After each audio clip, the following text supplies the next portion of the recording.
Guys welcome back to new video. ಈ ಒಂದು ವಿಡಿಯೋನ ಮಿಸ್ ಮಾಡೋದಕ್ಕೆ ಹೋಗಬೇಡಿ, ಯಾಕೆಂದರೆ ತುಂಬ ಜನಕ್ಕೆ ಡೌಟ್ಸ್ ಇರೋದು ಏನು ಅಂತ ಹೇಳಿದರೆ ಡಾಕ್ಯುಮೆಂಟ್ ವೆರಿಫಿಕೇಷನ್ ಯಾವ ರೀತಿ ಡೌನ್ಲೋಡ್ ಮಾಡ್ಕೊಳ್ಳೋದು, ಎಲ್ಲಿ ಸಿಗುತ್ತೆ ಮತ್ತು ಅದರಿಂದ ಏನೆಲ್ಲ ಯೂಸ್ ಮತ್ತು ಡಾಕ್ಯುಮೆಂಟ್ ವೆರಿಫಿಕೇಷನ್ ಯಾವಾಗ ಸ್ಟಾರ್ಟ್ ಆಗುತ್ತೆ. ಈ ರೀತಿ ಪ್ರತಿಯೊಬ್ಬರು ವಾಟ್ಸಪ್ಪಲ್ಲಿ ಮೆಸೇಜ್ ಮಾಡ್ತಾ ಇದ್ದೀರಾ, ಪ್ರತಿಯೊಬ್ಬರಿಗೂ ರಿಪ್ಲೈ ಮಾಡಿದರೆ ಲೇಟ್ ಆಗುತ್ತೆ ಅಂತ ಒಂದು ಡೆಡಿಕೇಟೆಡ್ ವಿಡಿಯೋ ಮಾಡಿ ತಿಳಿಸ್ಕೊಡ್ತಾ ಇದ್ದೀನಿ. ಡಾಕ್ಯುಮೆಂಟ್ ವೆರಿಫಿಕೇಷನ್ ಅಂದರೆ ಯಾವ ರೀತಿ ಇರುತ್ತೆ, ಡಾಕ್ಯುಮೆಂಟ್ ವೆರಿಫಿಕೇಷನ್ ಸ್ಲಿಪ್ ಎಲ್ಲಿ ಸಿಗುತ್ತೆ, ಯಾವ ರೀತಿ ಡೌನ್ಲೋಡ್ ಮಾಡ್ಕೊಳ್ಳೋದು ಮತ್ತು ಇದರಿಂದ ಏನೆಲ್ಲ ಯೂಸ್, ಈ ರೀತಿ ಎಲ್ಲ ಡೀಟೇಲ್ಸ್ನ ಈ ವಿಡಿಯೋದಲ್ಲಿ ನಾನು ಕ್ಲಿಯರಾಗಿ ಎಕ್ಸ್ಪ್ಲೇನ್ ಮಾಡಿದ್ದೀನಿ. ಅದಕ್ಕಿಂತ ಮುಂಚೆ ನೀವಿನ್ನೂ ನಮ್ಮ ಚಾನಲ್ಗೆ ಸಬ್ಸ್ಕ್ರೈಬ್ ಆಗಿಲ್ಲ ಅಂದರೆ ಸಬ್ಸ್ಕ್ರೈಬ್ ಆಗಿ ವಿಡಿಯೋನ ನೋಡ್ತಾ ಇದ್ದೀರಾ, ಬಟ್ ಸಬ್ಸ್ಕ್ರೈಬ್ ಆಗ್ತಿಲ್ಲ. ನಿಮ್ಮ ಕಂಪ್ಲೀಟ್ KCT ಆ್ಯಕ್ಷನ್ ಎಂಟ್ರಿ ಮುಗಿಯೋ ತನಕ ಕಂಪ್ಲೀಟ್ ಗೈಡ್ಲೈನ್ಸ್ ನಮ್ಮ ಚಾನಲಲ್ಲೇ ಇರುತ್ತೆ.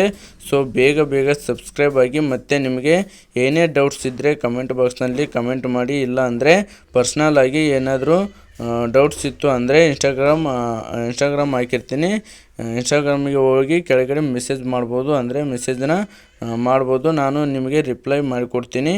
ಸೊ ಡೈರೆಕ್ಟಾಗಿ ಡಾಕ್ಯುಮೆಂಟ್ಸ್ ವೆರಿಫಿಕೇಷನ್ ಸ್ಲಿಪ್ ಕಡೆ ಬರೋದಾದರೆ ಇದು KE ಅವರು ರಿಲೀಸ್ ಮಾಡಿರುವಂಥದ್ದು, ಇದು ಇನ್ನೂ ರಿಲೀಸ್ ಆಗಿಲ್ಲ. ಮೊದಲನೇದಾಗಿ ಹೇಳ್ಬೇಕಂದ್ರೆ ಡಾಕ್ಯುಮೆಂಟ್ ವೆರಿಫಿಕೇಷನ್ ಈ ವರ್ಷದ್ದು ಇನ್ನೂ ರಿಲೀಸ್ ಆಗಿಲ್ಲ. ಇನ್ನೊಂದು ವೀಕ್ ಒಳಗಡೆ ನಿಮ್ಮ ಡಾಕ್ಯುಮೆಂಟ್ ವೆರಿಫಿಕೇಷನ್ ರಿಲೀಸ್ ಆಗುತ್ತೆ. ಜಾಸ್ತಿ ಏನು ಲೇಟ್ ಮಾಡೋದಕ್ಕೆ ಹೋಗಲ್ಲ, ಇನ್ನೊಂದು ವೀಕ್ ಒಳಗಡೆ ನಿಮ್ಮ ಒಂದು ಡಾಕ್ಯುಮೆಂಟ್ ವೆರಿಫಿಕೇಷನ್ ರಿಲೀಸ್ ಮಾಡ್ತಾರೆ. ಬಿಟ್ಟ ತಕ್ಷಣ ನಾನು ನಿಮಗೆ ಇನ್ಫಾರ್ಮೇಷನ್ ಮಾಡ್ತೀನಿ. ಅದಕ್ಕಿಂತ ಮುಂಚೆ ಡಾಕ್ಯುಮೆಂಟ್ ವೆರಿಫಿಕೇಷನ್ ಅಂದರೆ ಏನು ಅಂತ ತುಂಬ ಜನಕ್ಕೆ ಡೌಟ್ಸ್ ಆದರೆ ಇದೆ. ಸೊ ತುಂಬ ಜನ ನೀವು ಆಲ್ಮೋಸ್ಟ್ ಕರ್ನಾಟಕದಲ್ಲಿ ಎಲ್ಲ ಸ್ಟೂಡೆಂಟ್ ಯಾರೆಲ್ಲ ಒಂದು ವರ್ಷದಿಂದ ಕರ್ನಾಟಕದಲ್ಲೇ ಓದುತ್ತಿದ್ದೀರಾ, ನೀವು ಪ್ರತಿಯೊಬ್ಬರು ಕ್ಲಾಸ್ ಎಗೆ ಸೇರ್ತೀರಾ. ಸೊ ಅಂದರೆ ಹೇಳಿದ್ನಲ್ಲ, ನೀವು ಸ್ಟಾರ್ಟಿಂಗಿಂದ ಇಲ್ಲಿ ತನಕ ಕರ್ನಾಟಕದಲ್ಲೇ ಓದಿರ್ಬೋದು, ಅಥವಾ ಒಂದು ವರ್ಷ ಕರ್ನಾಟಕದಲ್ಲಿ ಓದಿದ್ರೂ ನೀವು ಕ್ಲಾಸ್ ಎ ಕ್ಯಾಟಗರಿಗೆ ಸೇರ್ತೀರಾ. ಸೊ ಕ್ಲಾಸ್ ಎ ಕ್ಯಾಟಗರಿಗೆ ನೀವು ಅಪ್ಲಿಕೇಶನ್ ಹಾಕೋದಾದರೆ ಸ್ಟಾರ್ಟಿಂಗಲ್ಲಿ ಒಂದಿಷ್ಟು ಡಾಕ್ಯುಮೆಂಟ್ಸ್ ಕೊಟ್ಟಿರ್ತೀರಲ್ವ, Aadhaar card, caste and income certificate ಮತ್ತು study certificate, SSLC marks card, PUC marks card, ಈ ರೀತಿ ಒಂದಿಷ್ಟು ಅಪ್ಲಿಕೇಶನ್ ನೀವು ಹಾಕಿರ್ತೀರ.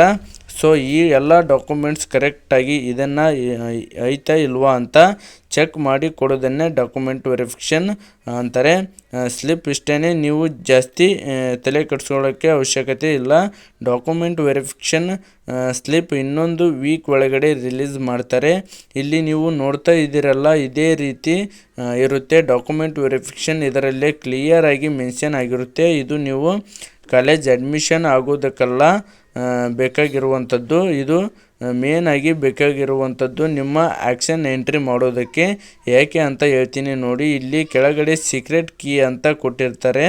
ಸೊ ಇದಂತೂ ತುಂಬ ಇಂಪಾರ್ಟೆಂಟ್, ಬಿಕಾಸ್ ನಿಮ್ಮ ಸೀಕ್ರೆಟ್ ಕೀ ಬೇರೆ ಯಾರಿಗಾದರೂ ಗೊತ್ತಾಯಿತು ಅಂತ ಹೇಳಿದರೆ ನಿಮ್ಮ ಕಂಪ್ಲೀಟ್ ಆ್ಯಕ್ಷನ್ ಎಂಟ್ರಿನ ಅವರು ಚೇಂಜ್ ಮಾಡ್ಬೋದು. ಈಗ ನಿಮ್ಮ ರ್ಯಾಂಕ್ 1000, 2000, 10,000 ಎಷ್ಟೇ ಬಂದಿರ್ಬೋದು, ನಿಮ್ಮ ಆ್ಯಕ್ಷನ್ ಎಂಟ್ರಿನೂ ಕರೆಕ್ಟಾಗಿ ಮಾಡಿದರೆ ಮಾತ್ರ ಕಾಲೇಜ್ ಸಿಗೋದು. ನಿಮ್ಮ ಬೇಕಾಗಿರೋರಿಗೆ ಮಾತ್ರ ಕೊಡಿ ಈ ಒಂದು ಸೀಕ್ರೆಟ್ ಕೀನ.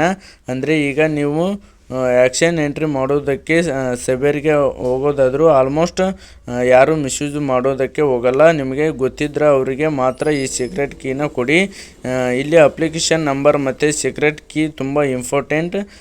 ಇದನ್ನು ನೀವು ಯಾವ ರೀತಿ ಡೌನ್ಲೋಡ್ ಮಾಡೋದು ಅಂದರೆ KE ಅವರು ಇನ್ಫಾರ್ಮೇಷನ್ನ ಕೊಡ್ತಾರೆ, ನೋಟಿಫಿಕೇಷನ್ ರಿಲೀಸ್ ಮಾಡ್ತಾರೆ. ಸೊ ಬಿಟ್ಟ ತಕ್ಷಣ ನಾನು ನಿಮಗೆ ಹಾಕ್ತೀನಿ. ಆ ಲಿಂಕ್ನ ಮುಖಾಂತರ ನೀವು ಅಪ್ಲಿಕೇಶನ್ ನಂಬರ್ನ ಹಾಕಿ ಡಾಕ್ಯುಮೆಂಟ್ ವೆರಿಫಿಕೇಷನಲ್ಲಿ ಡೌನ್ಲೋಡ್ ಮಾಡೋ ಪ್ರೊಸೆಸ್ ಇರುತ್ತೆ. ಇದನ್ನು ಡೌನ್ಲೋಡ್ ಮಾಡಿದ್ಮೇಲೆ ನಿಮಗೆ KE ಅವರು ಆ್ಯಕ್ಷನ್ ಎಂಟ್ರಿ ಶೆಡ್ಯೂಲ್ನ ರಿಲೀಸ್ ಮಾಡ್ತಾರೆ, ಯಾವಾಗ ಸ್ಟಾರ್ಟ್ ಆಗುತ್ತೆ ಅಂತ. ಸೊ ಶೆಡ್ಯೂಲ್ನ ನೋಡಿಕೊಂಡು ಆ್ಯಕ್ಷನ್ ಎಂಟ್ರಿ ಮಾಡ್ಕೋದಾದರೆ ಈ ಒಂದು ಡಾಕ್ಯುಮೆಂಟ್ ವೆರಿಫಿಕೇಷನಲ್ಲಿ ನಿಮ್ಮ ಸೀಕ್ರೆಟ್ ಕೀನ ನೋಡಿಕೊಂಡು ನೀವು ಆ್ಯಕ್ಷನ್ ಎಂಟ್ರಿ ಮಾಡಬೇಕಾಗುತ್ತೆ. ಇದರ ಜೊತೆಗೆ ಮೇನಾಗಿ ಇಲ್ಲಿ ನೀವು ಯಾವೆಲ್ಲ ಕ್ಯಾಟಗರಿಗೆ ಎಲಿಜಿಬಲ್ ಆಗಿರ್ತೀರ ಅಂತ ಮೆನ್ಷನ್ ಮಾಡ್ತಾ ಇರ್ತಾರೆ. ಇಲ್ಲಿ ಯಾವ ಕ್ಯಾಟಗರಿಗೆ ನೀವು ರೂರಲ್ ಕ್ಯಾಟಗರಿಗೆ ರೂರಲ್ ಕ್ಯಾಟಗರಿಗೆ ಎಲಿಜಿಬಲ್ ಇರ್ತೀರಾ ಇಲ್ವಾ, ಅಥವಾ ಕನ್ನಡ ಮೀಡಿಯಮ್ಗೆ ಎಲಿಜಿಬಲ್ ಇರ್ತೀರಾ ಇಲ್ವಾ, ಅಥವಾ ಹೈದ್ರಾಬಾದ್ ಕರ್ನಾಟಕ ಎಲಿಜಿಬಲ್, ಈ ರೀತಿ ಸೂಪರ್ನರಿ ಕೋರ್ಟ್ಗೆ ಎಲಿಜಿಬಲ್, ಈ ರೀತಿ ಕಂಪ್ಲೀಟ್ ಡೀಟೇಲ್ಸ್ನ ಇಲ್ಲಿ ಮೆನ್ಷನ್ ಮಾಡಿರ್ತಾರೆ. SN ಕೋರ್ಟಿಗೆ ಎಲಿಜಿಬಲ್ ಇರ್ತೀರಾ ಇಲ್ವಾ ಅಂತ ಇಲ್ಲಿ ಮೆನ್ಷನ್ ಮಾಡಿರ್ತಾರೆ ನೋಡಿ. ಈ ವಿಡಿಯೋ ತುಂಬ ಇಂಪಾರ್ಟೆಂಟ್ ಆಗಿರುತ್ತೆ. ಯಾರು ಸ್ಕಿಪ್ ಮಾಡದೆ ಪೂರ್ತಿಯಾಗಿ ವಿಡಿಯೋನ ನೋಡಿದ್ದೀರಾ ಅಂತ ಅಂದ್ಕೊಂಡಿದ್ದೀನಿ. ಮತ್ತು ಈ ವಿಡಿಯೋ ಇಷ್ಟವಾದರೆ ಲೈಕ್ ಮಾಡಿ, ಶೇರ್ ಮಾಡಿ, ಮತ್ತು ನಿಮ್ಮ ಫ್ರೆಂಡ್ಸ್ಗೂ ಕೂಡ ಶೇರ್ ಮಾಡಿ. ಕಮೆಂಟ್ ಬಾಕ್ಸ್ನಲ್ಲಿ ಮುಂದೆ ಯಾವ ರೀತಿ ವಿಡಿಯೋ ಮಾಡಬೇಕಂತ ಕಮೆಂಟ್ ಮಾಡಿ.